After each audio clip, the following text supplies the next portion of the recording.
Hi everyone. I've had a couple of requests to go over and review the bullet journal method that I've been using for the last year. So I thought the easiest way to do that would be by making a video.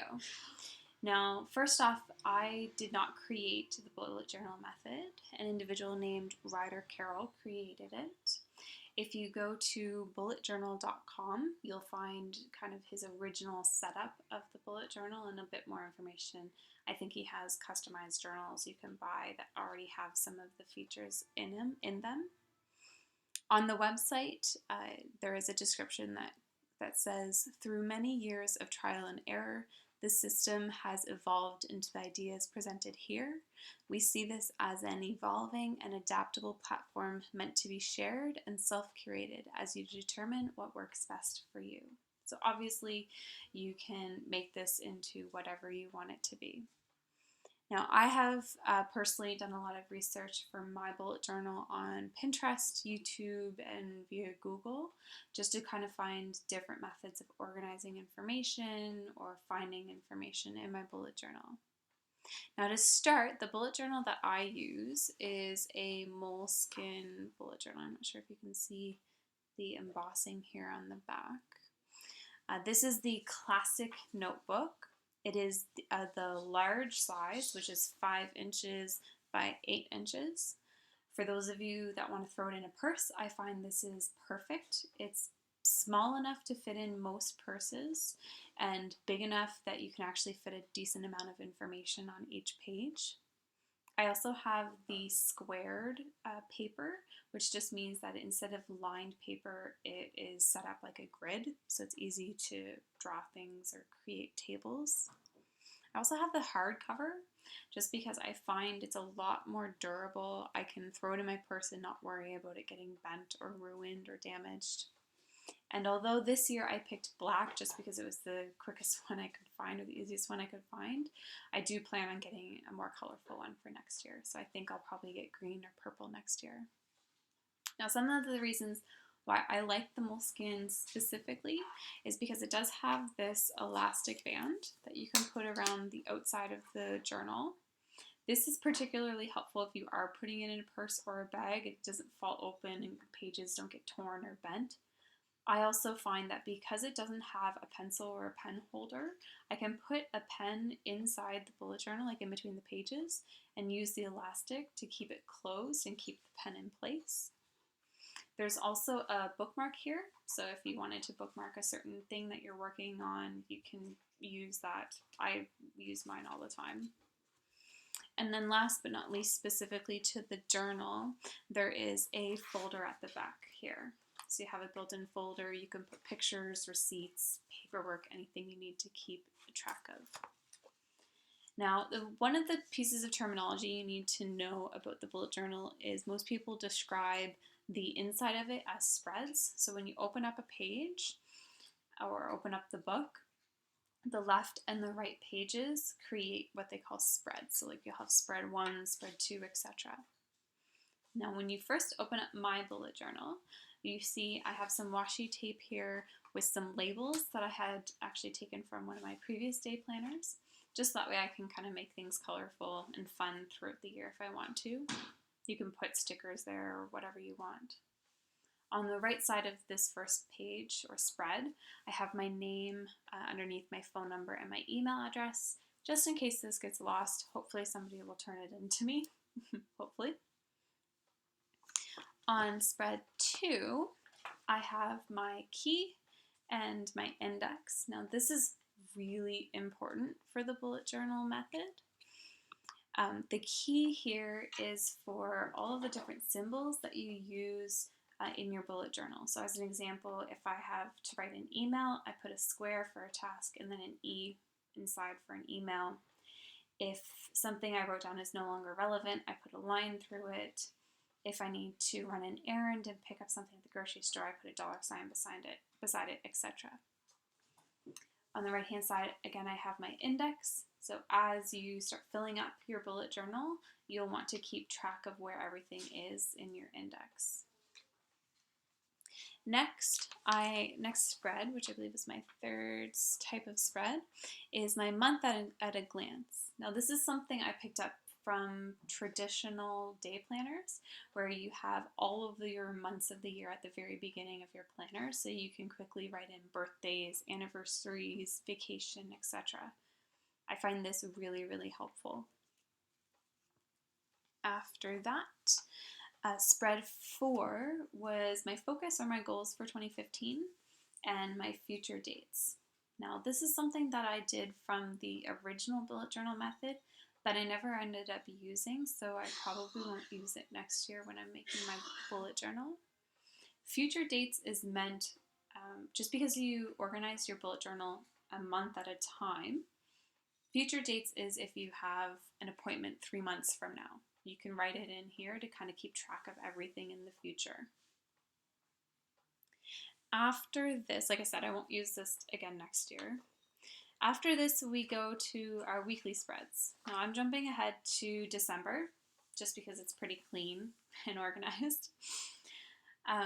I like weekly spreads, like a traditional day planner. So that way I can plan out my week. I can plan all my appointments throughout the day. I can all plan my workouts or what yoga classes I'm going to, that kind of thing. If you do end up getting this particular Moleskine notebook and you want to do these spreads, there are 8 squares across for each day. I also leave the bottom section of the page blank so I can write in quotes and any future appointments, that kind of thing, instead of having my future dates at the beginning of the journal. You'll also notice here I have max written at the end of all of my days, and that's just because I'm doing the Insanity Max 30 program, so I want to keep track of my progress. After that, we move into our kind of daily routine. So on the left-hand side here, I have my December tracker, which is just all of the days of the month along the left-hand side of the page with the first letter of the day of the week. And then along the top, I have anything I want to keep track of throughout the month. So if I'm doing something daily, like meditating or journaling, I just fill in the box every time I actually do it. I keep track of my Beachbody business here just to make sure I'm consistent with my business practices, that kind of thing. On the right, I have my tasks. Now, for each new month, when you go, so as an example for December, I've already started moving forward any tasks that I didn't complete in November. That way I'm not constantly flipping back through previous months trying to find a to-do list that I may have created. Everything's always in my current month. You can also see here I have a couple of symbols or letters to indicate really quickly anything that's Beachbody related. I'm doing the KonMari declutter method, so I have a K here for anything that I need to do for my KonMari, etc.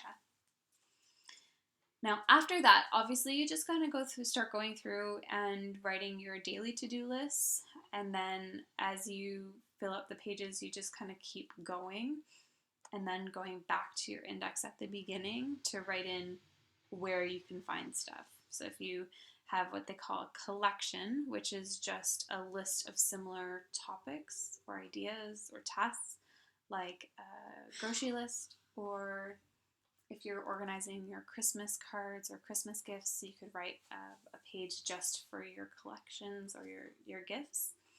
Then you go back to the index, title it in the index, and write down what page number it's on so you can easily find it.